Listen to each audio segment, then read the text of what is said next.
رب العالمین چې انسان پیدا کړ نو په دې انسان باندې الله سے ذمہ داری راوسته. بعضی ذمہ داری د انسان د مال سره تعلق لري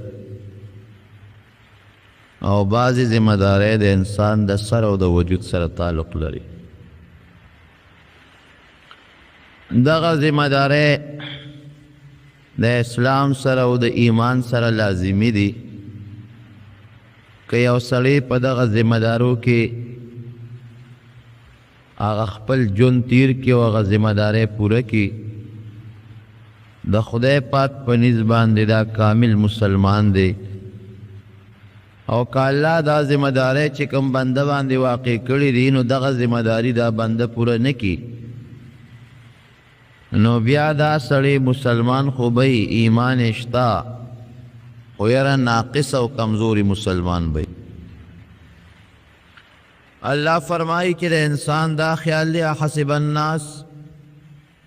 دے انسان دا خیال دے ان یترکو ان یقولو آمنا شیر بس من کلمہ دا شہادت ہوئے او دے ایمان اقرار مکو بس پدے با من خلاص شو وهم لا یفتنون او دا اللہ دا پارا پا دے خپل نفس کے پا دے خپل وجود کے او پا دے خپل مال کے بس قربانی ورنکو اچھر داز کی یواز کلمہ باندے یواز پا ایمان باندے کار نکی گی تر سوچ دا ایمان سرا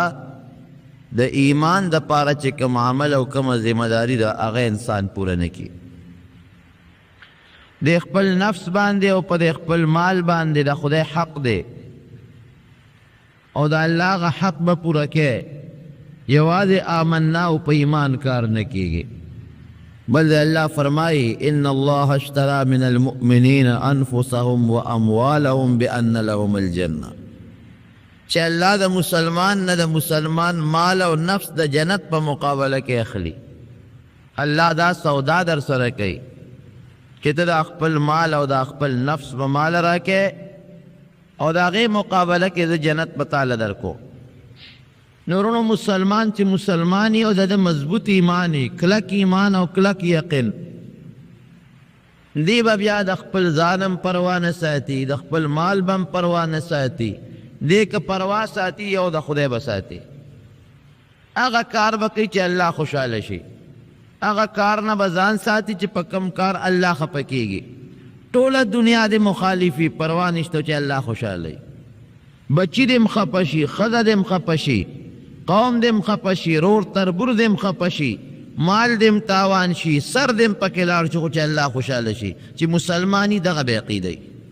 او کہ یو صلیوی نا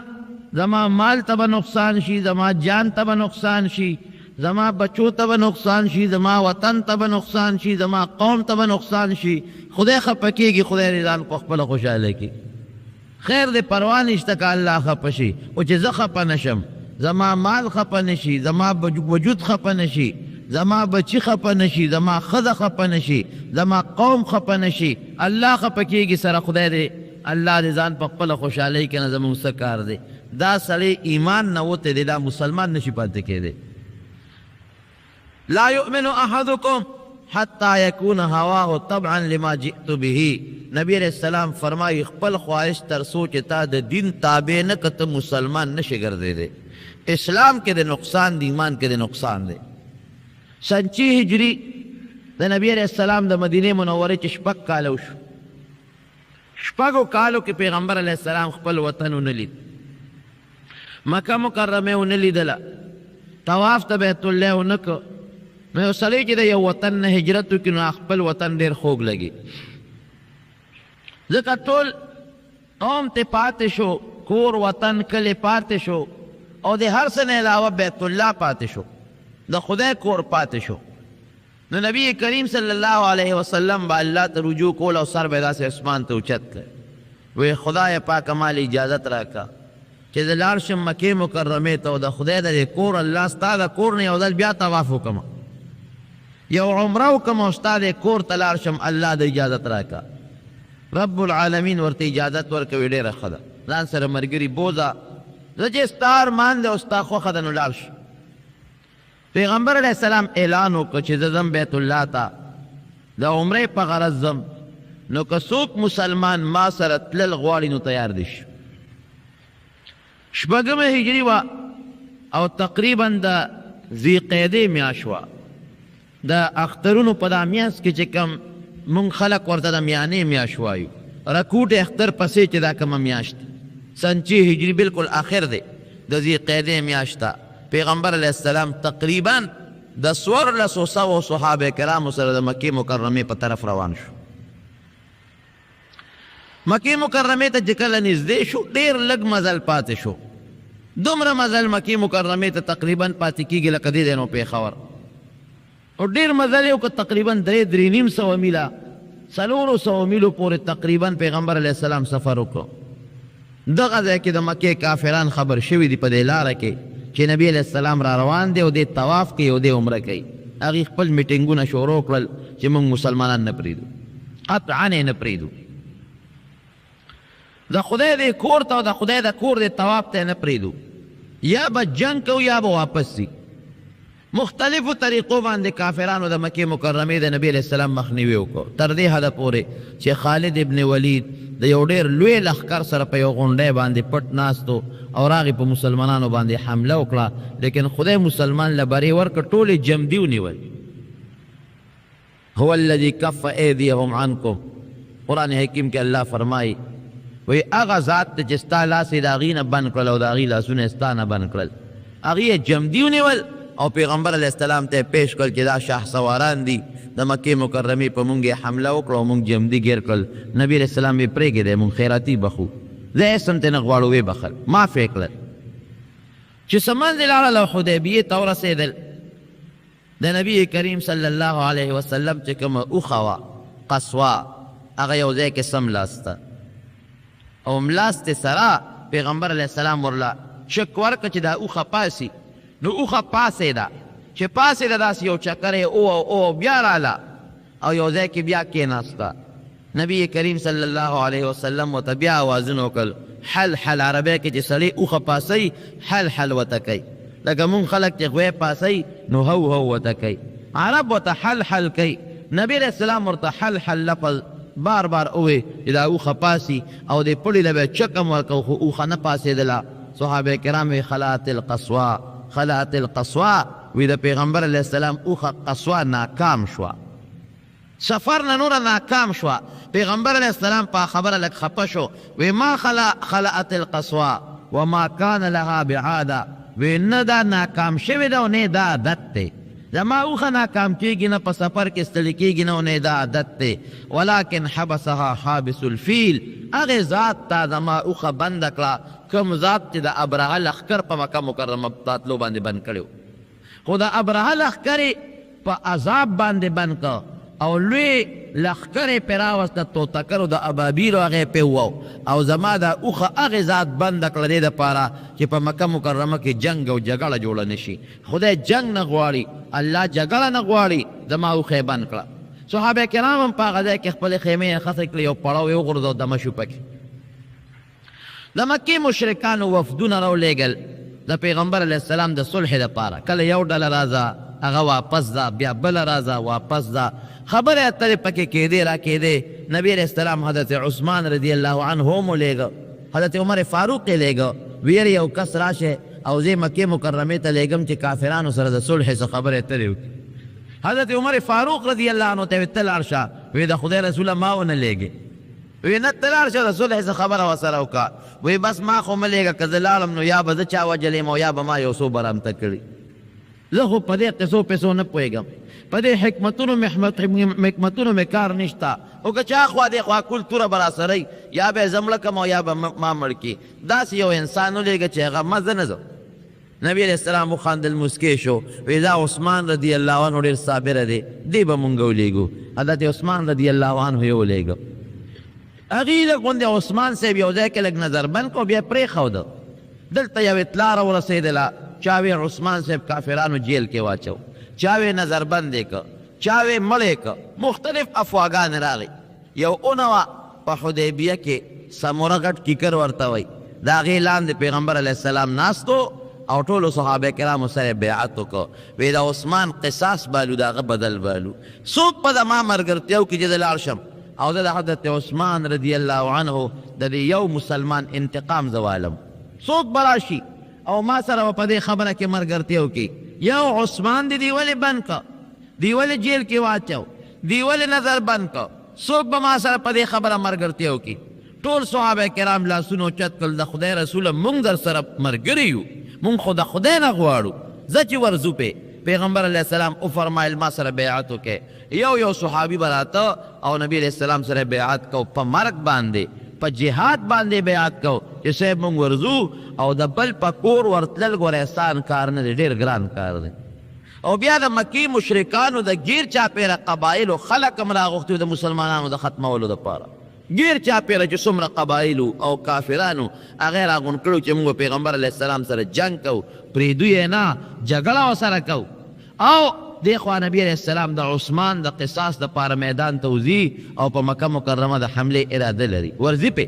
یو راځي بیعت کوي بل راځي بیعت کوي بل راځي بیعت کوي چې دا 1400 صحابه کرام ټول تقریبا خلاص شو او بیعتونه وکړل نو اخره کې نبی علیہ السلام د لاس مبارک اوچت کړ وی څه پته لګي که عثمان جم دی وي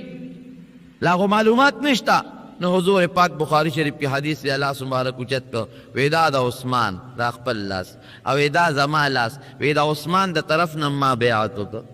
خپل لاس پیغمبر علیہ السلام د حضرت عثمان د پاره غوره کړ وی زما دا لاس د عثمان دی دا هغه د پاره مې بیعت وکړ رونو په دې که تاسو سوچو کې دا د حضرت عثمان ډېر لوی فضیلت دی یو خو د هغه د طرف نه پیغمبر علیه السلام بیعت کوي نو په هغه کلک یقین دی د نبي علیه السلام چې ما بیعت وکړه د هغه په وجه د هغه دپاره نو معلومیږي دا چې هغه به رستو کېږي نه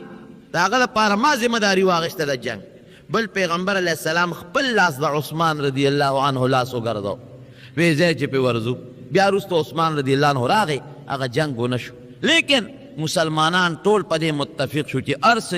کېږي به خو موږ به د حضرت عثمان رضی الله عنه خامخا مضبوط په مضبوط په لازمن موږ د هغې انتقام بالو ورځو به پې دې کې عثمان رضی الله عنه راغی هغه اراده د مسلمانانو پاتې شوه چې پاتې شوه جناب دې کې مسلمانان او کافران تلل وفدونه اخره کې صلح په یو څو شرطونو باندې وشو یو شرط دا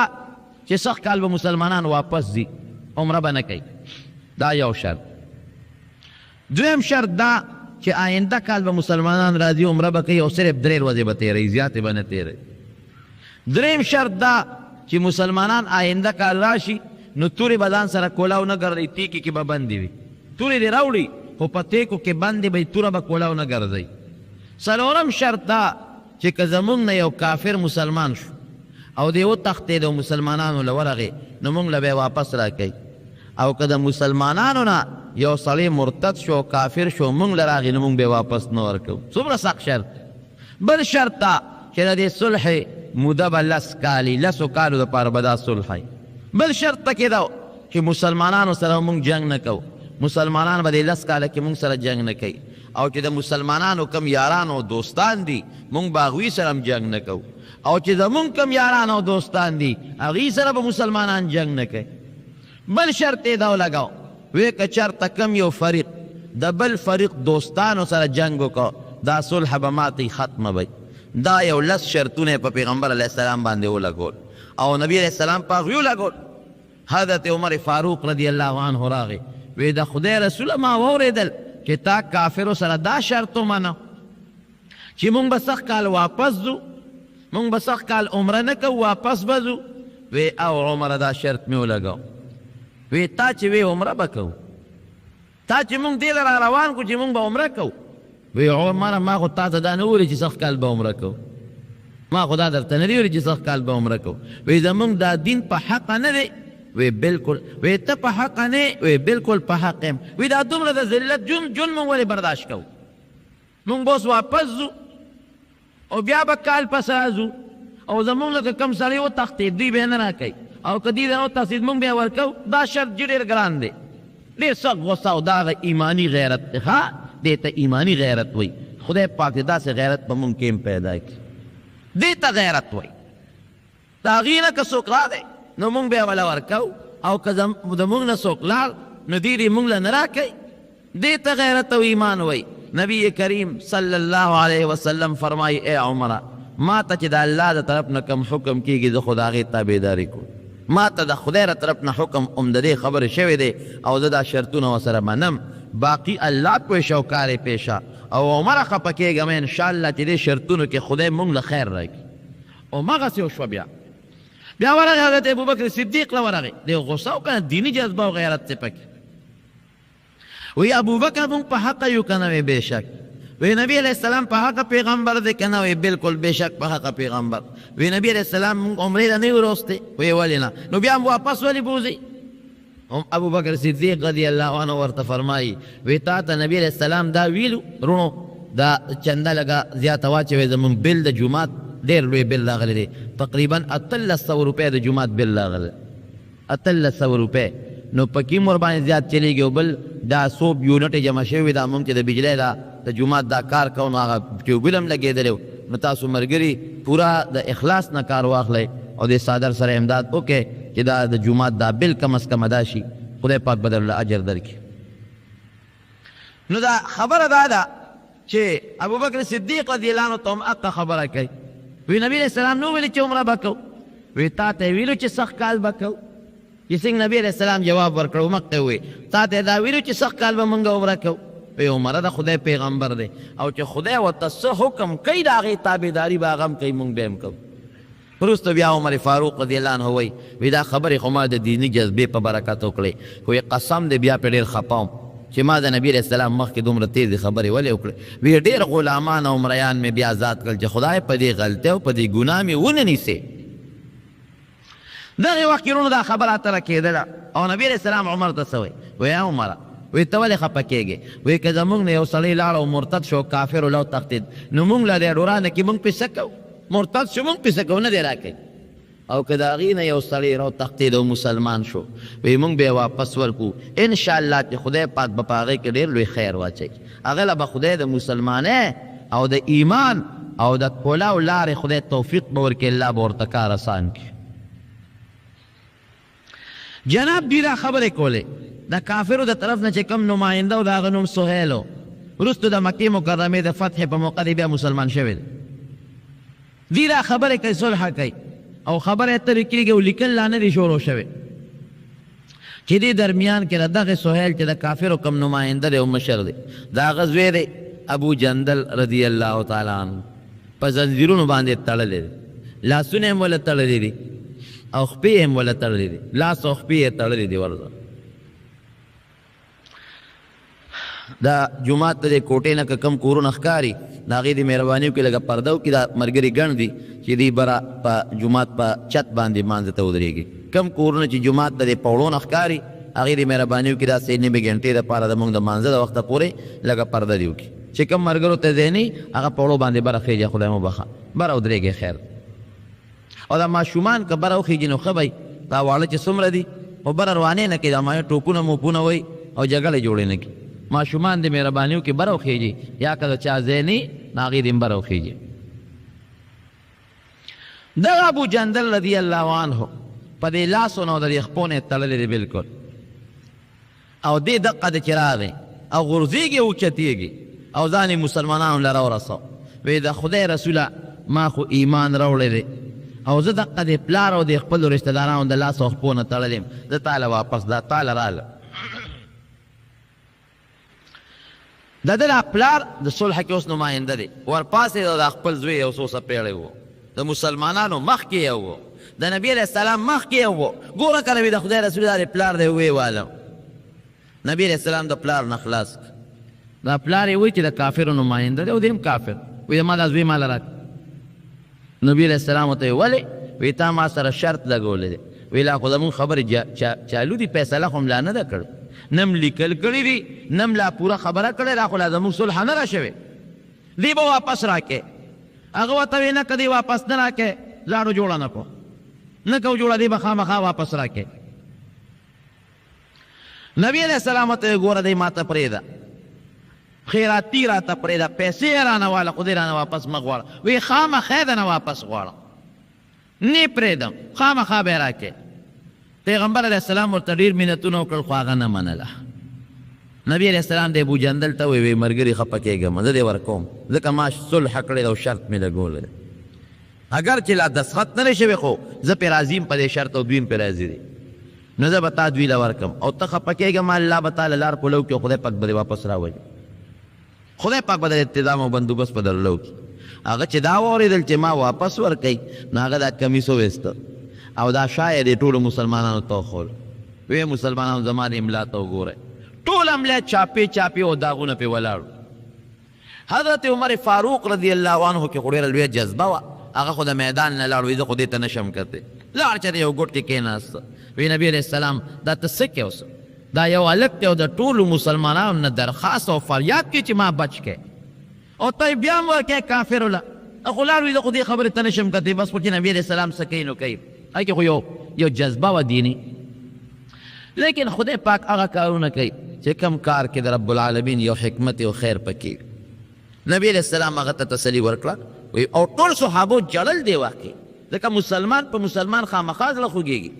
ټولو صحابه کرامو جړل چې د خدای رسوله ولې واپس ورکې وایي دا د الله حکم دا د رب العالمین فیصله ده او هغه هم فریاد کوي تاسو سره زما ځای نشته د یو مسلمان ځای دومره کافر مسلمانانو سره نشته نبی کریم صلی الله علیه وسلم خو دا صحابي واپس ورکړه چې واپس یې ورکړه دی خو یې بوته صلح وشوه دسخط پې نبی علیہ السلام هم وکړه او کافرانو هم پې دسخط وکړه راغې پیغمبر علیہ السلام مدینې منورې ته واپس راځي چې په لاره راته نو نبی علیہ السلام حضرت عمر فاروق رضی الله عنه پسې سوال جوړی وی عمر ته آواز عمر وی ما په دې زړه کې دا تېرېدله چې ما خو د پیغمبر علیہ السلام په مخ کې ډېرې سپغې خبرې وکړې او زما په حق کې به خامخا د قرآن شریف وحی به نازلېږي خو خدای خبر چې خدای به زما متعلق څه فیصله کوي ښه او که بده وی چې اواز راته وشو چې عمر ته اواز کوي ما وی چې دقه دې زما په حق کې وحی نازله شو الله دې پکې خیر واچي وی چې رالم نبي علیہ السلام ما ته وی چې عمره خدای پاک په ما له یو څو آیتونه راولېږل د سورة فتح دا لومبي آیتونه انا فتحنا لك فتحا مبینا ای د خدای رسوله مونږ تا له ډېره لویه کامیابي درکړه د حدیبیې د صلح ته او د شرطونه ته خدای پاک فتح مبین وي ښکاره او لویه کامیابي او یقینا دومره لویه کامیابي خدای مسلمان له ورکړه په ظاهر کې د مسلمان تاوانو په حقیقت کې ولا خدای ډېره لویه کامیابي ورکړه هغه کامیابي څه وه دا سنچي هجریه تقریبا ختمه ده دې وخته پورې د مسلمان تعداد دا یو 1400 تقریبا څه د پاس او دې پسې 2 کاله پس په 8مه هجره کې پیغمبر علیه السلام زیو مکه مکرمه فتح کوي مکه مکرمه چې کله فتح کوي د مسلمان تعداد تقریبا 10 کسان لښکر مکې مکرمې ته روان دا دومره مسلمانان خدای زیات کړل او بیا په 10مه هجره کې چې پیغمبر علیه السلام حجة الوداع لذي اخیری حج د نبی علیہ السلام د مسلمان تعداد 1,40,000 ته رسېږي دا د صلح برکت دی صلح وشوه مسلمانان به تل کافرو به د مسلمانانو عادات او خوی بی معلوم کو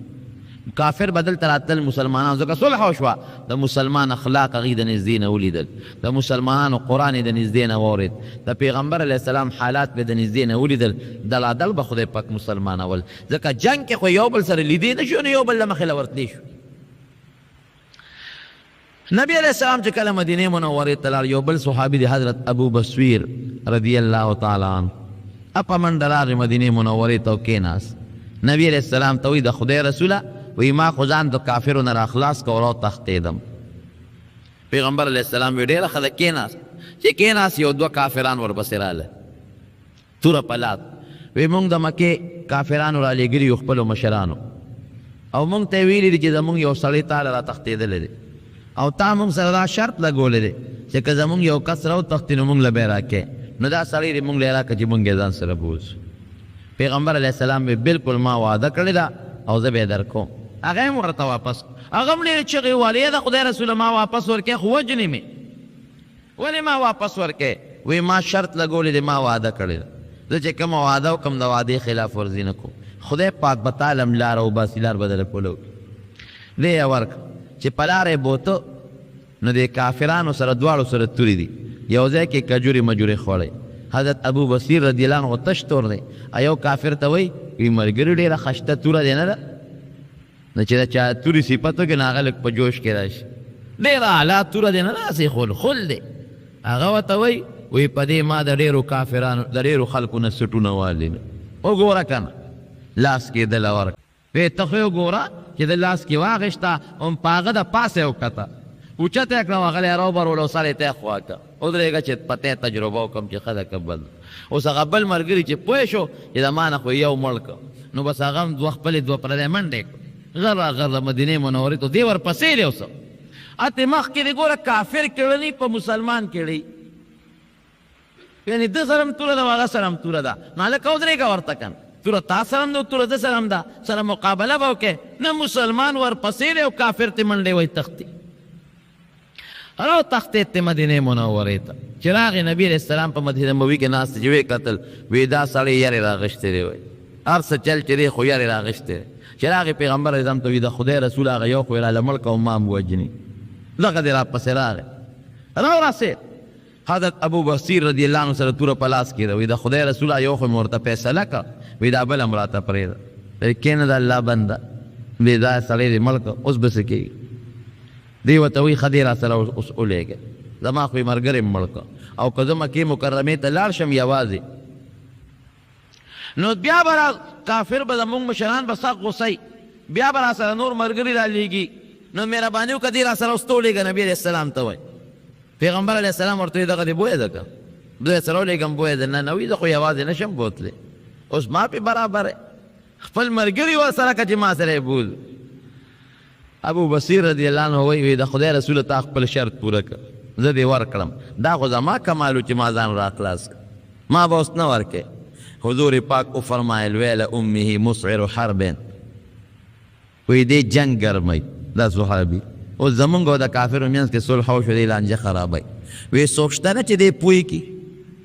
یو صحابي ځان لکه دې خو راشه ابو بصیر وی د خدای بنده مونږ له سره را تخته چې د بل خو تخته کړم نبی علیہ السلام خو دې اوس ورکوي پرېږدي دې نه لکه صلح نبی اسلام خپل عهد کړی دی معاهده کړې ده او د کافرو سره جوړه کړې ده تا خامخا ورکوي اوس خو دې پکې سړی مړ کړه هسې وروڼو تاسو نه تپوس کوم که د دې زماني مسلمان و څه به یې وي ښه زما نه مسلمان سره ځای شته نه مې پیغمبر علیه السلام سره ځای شته او ما زه مسلمان یم او بیا مې ورکوي نو ایمان به یې پرېښی و که به یې نه و پرېښی چې په دې ایمان څه کو نبی علیہ السلام سره مې ځای نشته مسلمان سره مې ځای نشته او ما بیا ورکوي لرې که په دې ایمان سپو لیکن هغه د صحابه کرامو ایمان ورو هغه مضبوط ایمان و کلک ایمان و هغه په دې خبرو نه وته بلکل پاسید او د دریاب غاړې ته وتښتېد د دریاب په غاړه باندې دیره شو هغه ابو جندل رضی الله عنه چې کله خبر شو هغه هم راوتښتېد دله لاړ خو چې کم مسلمان کافر به مسلمانېده نو نیغه منډه به یې واله او دوی له به تښتېده خدای پاک دې هلته د مسلمانانو یو وړه غوندې ډله جوړه کړه یو څو کسان چې کوم به کافر مسلمان شو دوی له به تښتېده یو ډله جوړه شوه د مکې د کافرانو چې کومه قافله به شام ته تله یا به واپس راتله دوی به پرې د پاسه حملې کولې د هغې تجارتي لاره یې بنده کړه نه تا ته دا اعلان او دا حکم دی چې زما خط در ورسي فورا سره د خپلو ملګرو مدینې منورې ته را روان شه زه به د مدینې منورې نه بار سره د خپلو ملګرو ستا استقبال ته ولاړې دا یو ډېر لوی اعزاز او اکرام فورا د ملګرو سره را روان شه د مدینې منورې نه بار به زه سره د خپلو ملګرو ستا استقبال ته ولاړې دا خط هغه صحابي په منډه ورسو ابو بصیر رضی الله عنه لیکن د خدای شان د حضرت ابو بصیر رضی الله عنه بیمار پروت و او په خاورو د پاسه پروت و په ځمکه په خاورو د پاسه پروت دی او بیمار پروت دی ځکه هلته نه طبیب شته نه ډاکټر شته نه دارو نه درمل شته نه کوټه شته په خاورو د پاسه پروت دی چا ورته وی ابو بصیر مبارک تش ابشر زیر قبول کا د پیغمبر علیه السلام خط تر ته راورسېد او په هغې کې مونږ ته اجازت راکړه چې شا به فورا مدینې منورې ته روان شي او نبی علیه السلام به ستا او زمونږ استقبال ته ولاړ حضرت ابو بصیر رضی الله خط راواغېست او لاول یې ښکل کړ او بیا په دې خپلو سترګو د پاسه کېښود او یو ډېر لوی افسوس او ارمان یې وکړ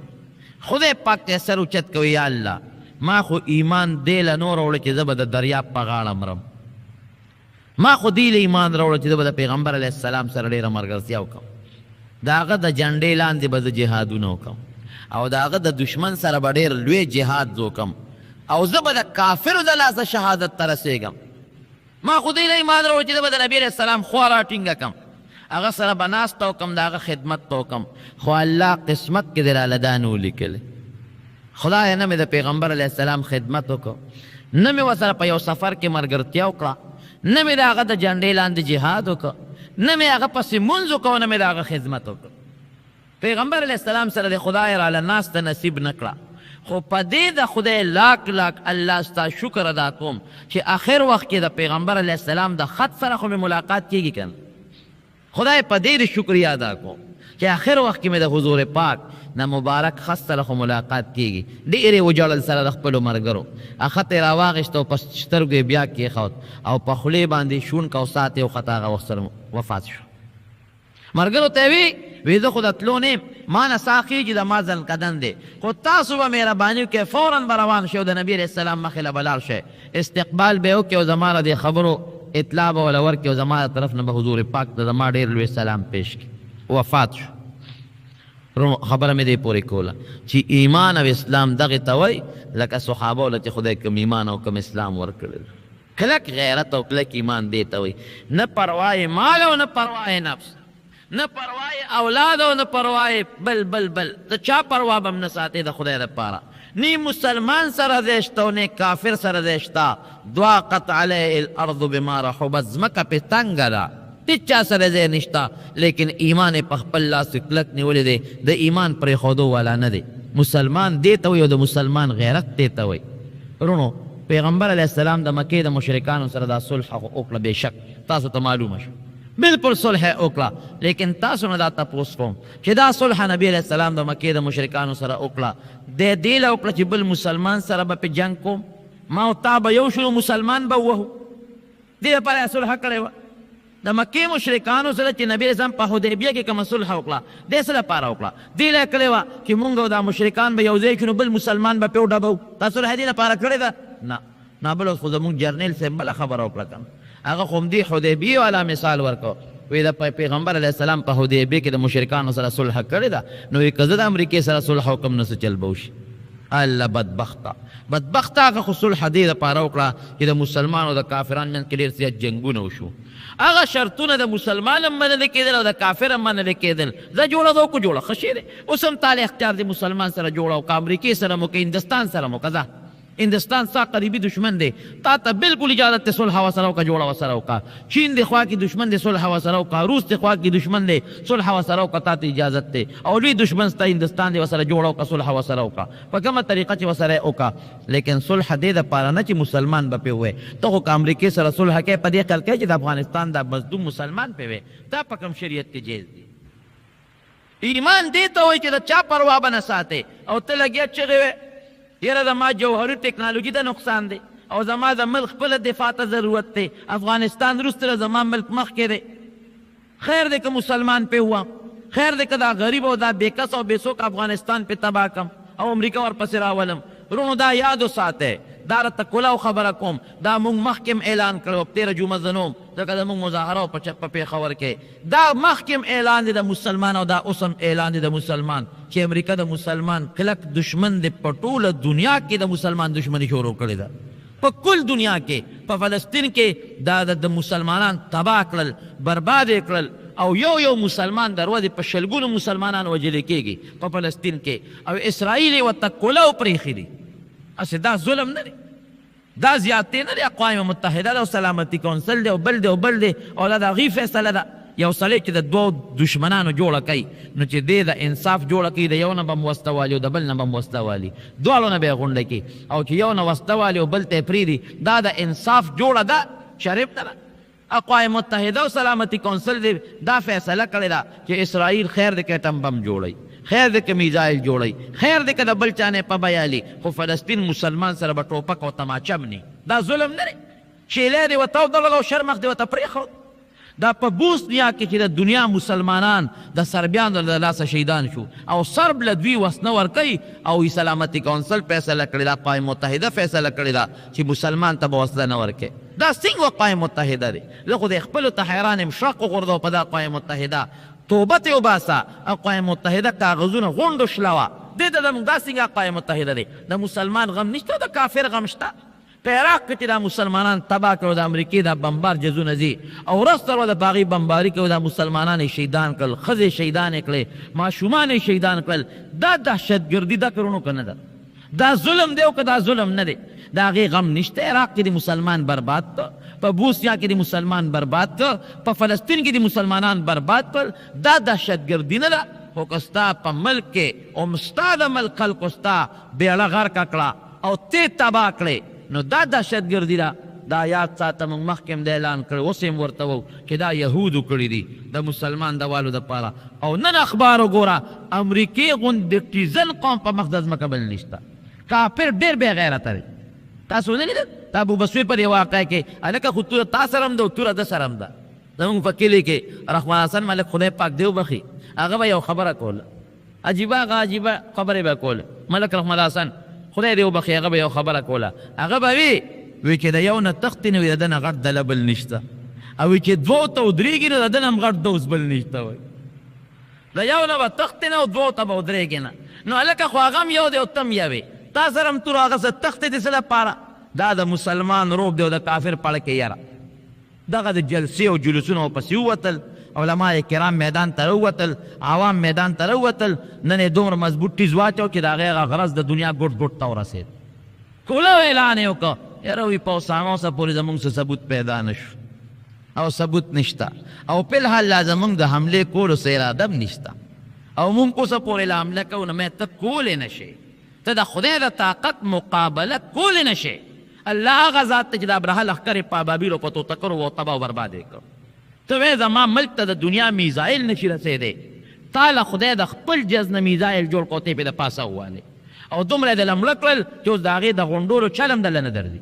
څومره مړي چې د امریکې په دغه کې پراته دي چل نه ورځي چې دا خپل مړي ته څنګه راوباسو دا د امریکې هغه سپر طاقت او د خدای د طاقت مقابله کې سپر نه دی صفر دی صفر تا سره ثبوت نشته امیر المؤمنین خوار درته وایي ته ثبوت راوړه که دا کار اسامه کړي زه لاس کې نیسم او تاله در کوم بلکل که دا زما د افغانستان بل چا کړي بلکل د دهشتګردۍ مونږ هم مخالف یو څنګه چې زما په وطن کې بمونه خلاصېږي او زما په وطن کې مسلمان مري نو په دې به مونږ خفه کېږو که به پرې نه خفه کېږو دارنګې په بل ملک کې که امریکا ده او که لندن دی او که بل دی په هغې کې بمونه خلاصېږي او دهشتګردي پکې کېږي په دې مونږ هم پرې خفه یو ټیک ده په یو نسبت خو پرې زه خوشحاله یم چې خدای د امریکې له سزا ورکړه لیکن د دهشتګردۍ بېشکه ټول مسلمانان مخالف دي اسلام د امن او د سلامتۍ دین دی هغه د دهشتګردۍ دین نه دی دهشتګر خو ته چې دهشتګردي کې دا د مسلمانانو هغه قوت او غلبه دومره خدای پاک پیدا کړه چې د خپل عزم او د خپل ارادې نه خدای پاک رستو کړو او پاکستان والا ګیله زمونږ د هغوی نه نشته د خپل ملک نه هم ګیله ده اول به تقریر کو د خلکو دماغ یې ګمراه کړل وی نبی اعظم صلح نه ده کړی وی خپل ملک بچ کول پکار دي وی دې راځي او د انډیا والا اډې ورکوي ځکه نو اوس انډیا اډه ورکړي که نه چې صرف عوام مخالف دي نو ویرېد نو که پاکستان حکومت مخالف شي او څه به یې کول او مونږ به چغې والې چې ګوره دې سړي له مه ورکوی ځای مه ورکوی ځای که دې دې راوسته او اډه دې وله ورکړه دا بابا به دې بیا وباسي څوک خلیج کې خپې خښې کړي چې هلې د حقو چل ورځي او بیا پښتون له خو پکار دی چې پښتون خو د امریکې زم په غاښونو باندې وچیچي پښتون له لري پکار چې بالکل د حکومت د دې حکومت د دې خبرې حمایت دی په کومه خوله پښتون به کوي دا هغه پښتون نو چې د انګریز د دې وطن نه شړلی شړلی دی که نه دی شړلی دې پښتون شړلی دی او ته بیا وایې دا بعضې خلک تا چغې وایي وایي یاره وایي نه نه وایي د جنرل مشرف فیصله وایي ډېره ښه ده وایي وایي وردي کې ولاړه او زه دې وله ورکي او دهشتګردي دې ختمه کړي هغه انګریز چې ستا مشر او زما مشر او دې پښتون او دې ملا په شریکه شړلی دی نو هغه بیا دې وطن ته راولي دا پلید قدم او که یو ځل دې بیا راغی او دا بهیرې در نه ونیول او دا جزیرې در نه ونیولې دې به وباسې سي اوس ته تر طاقت دی چې ځان ته خلاص کړي او بیا به دې وباسې راجا داهر دلته ښځه په سند کې د یو مسلمانه ښځه د هغې عصمت ته لاس واچو ستا په سند کې راجا داهر د یو مسلمانې ښځې عزت ته لاس واچو محمد بن قاسم دا هغه ځای نه راخوشې شو او اله صبر شو چې غونډ سند یې په قبضه کې واخېست او راجا داهر له شکست ورکړ دا خو د تاریخ قاعده ده چې ته افغانستان په مظلوم مسلمان ننګو نه کې ستا د هغه میزایل نه څه پیدا شوه ستا د ایټم نه څه پیدا شوه ستا د جوهري هتیار نه څه پیدا شوه دا څه دپاره تا دا ایټم بم جوړ کړی دی او دا میزایل دې جوړ کړی دی دا به کم وخت په کار راولې اخر هغه ټیم او هغه وخت یې وښایه چې ستا د مسلمان رور دپاره په کار نه شي او ستا د خپل ځان دپاره په کار نه شي کولاو مشرف له په کار و جرنیل صاحب له چې اعلان یې ورته کړی وی چې ته راشه او د افغانستان خلاف ثبوت پیدا کړه د اسامه خلاف بالکل ستا فوج تاجت نشته ستا ټینک او ستا جس تاجت نشته زه دې ملګري یم اسامه درله زه کلک نیسم دا د بې غیرتۍ خبرې خوند نه کوي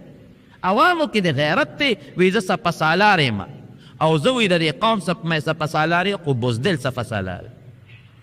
یره در کې موجود د امریکې نه ویرېدی اوس د عوامو نه در کې یره راله په خپله د خپل دین د خپلې خبرې نه اوس وروستو دی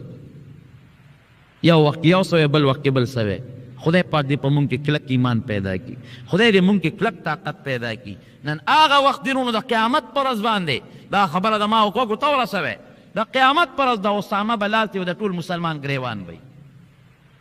د دې مشرانو ګریوان وي د خدای دربار کې چې خدایه ما خو د امریکې دشمني په دې وجه کړې وه چې دې ستا د پیغمبر دې وطن ته دا پلیت قدم راغلی دی نبی علیہ السلام فرمایي اخرجوا اليهود والنصارى من جزیرة العرب و یهود او عیسایان د جزیرة العرب نه وباسئ خو دغه وایي که نه چې د امریکا ولې عربو ته راغلی ده دا دې وځي د پیغمبر د خبرې لپاره لګیا دی او خپل ځان یې اور ته وغورځو ځان یې بلکل د امریکې مخالفت ته ودرو خدای دا اعلان مې لګولی و زما په دنیا کې په یو حکومت کې یو مسلمان سره م خدایه ځای نه و څنګه په ابو بصیر باندې ځمکه تنګه وه خو اخو لا بیا نبي علیہ السلام شرط لګولی و دلته خو چا شرط نه دی لګولی او نه چا نه پیغمبر جوړېږي چې هغه د کافر سره شرط ولګوي یو مسلمان سره مې خدایه ځای نه یو نه پاکستان سره نه بنگلادیش سره نه بل سره او نه بل سره د قیامت پر ورځ به دا اسامه به یو د مسلمانانو ګریوان وي ډېر خلک وایي ور دې کي وله که نه وایي اسامه دې وله ورکي که نه ولې لکه اسامه دا ناره لګوي چې جزیرة العرب مکه و مکرمه او مدینه منوره او د هغې ګردونواح کې د پلیت کافر نه ګرځي دې باندې د امریکې دشمن دا خو خدای پاک د امریکې دپاره د سترګو یو ناصر جوړ کړی دغه لوی سپر طاقت دی یو اسامه مقابله نشي کولی دغه لوی سپر طاقت دی یو بېکس او بېڅوکه مسلمان ملک د افغانستان مقابله نشي کولی نو که افغانستان ورته خپل پاکستان ورته خپلې سترګې سرې کړې د پاکستان به سود انډیا د دې ورکړي په کومه به دې حمله کوي د پاکستان د حدودو نه بغیر په افغانستان حمله کولی شي په کوم طرف به دې حمله وکړي لږ ورته ځان کلک کا دغه افداس د هغه پر هغه سود په پیسو متیاد یې وکړه د ورلډ بینک او د آی ایم ایف او د امریکې د سود په پیسو متیاد یې وکړه کلک زه جرأت پکې نشته دا ورته ووایه چې نه بلکل قطعا او یقینا زه د خپل مسلمان رور افغانستان په مقابله کې ستا حمایت نشم کولی تو په ما قرضه باندې چې څومره دې را باندې قرض د دې نه انکار کوم دا نه در کوم لاس د اخلاص ستا دې خپله برل او څه به وکړي ریشیډولینګ هغه خپل چې کوم قرضه ده هغه د لسو کالو د نه وروستو کوي او سود در سود به درنه الي ریشیډول باندې پوهېږې که نه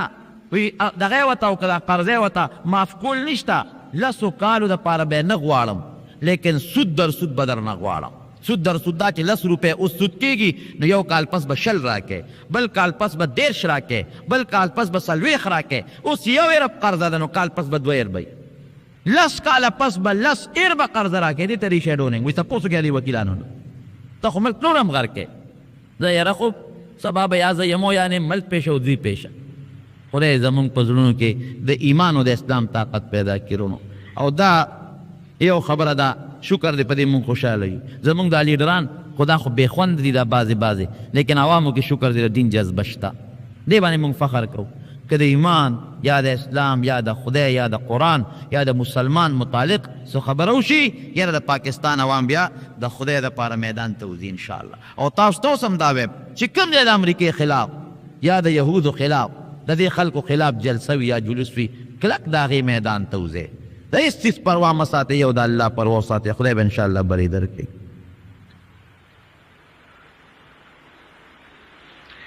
دیو یو مقبره کې کور جوړول څرنګې دي چې قبرونه اوار شوي وي او یا معمولي نښې وي نه بلکل مقبرې استعمال ناروا دی مقبره کې کور جوړول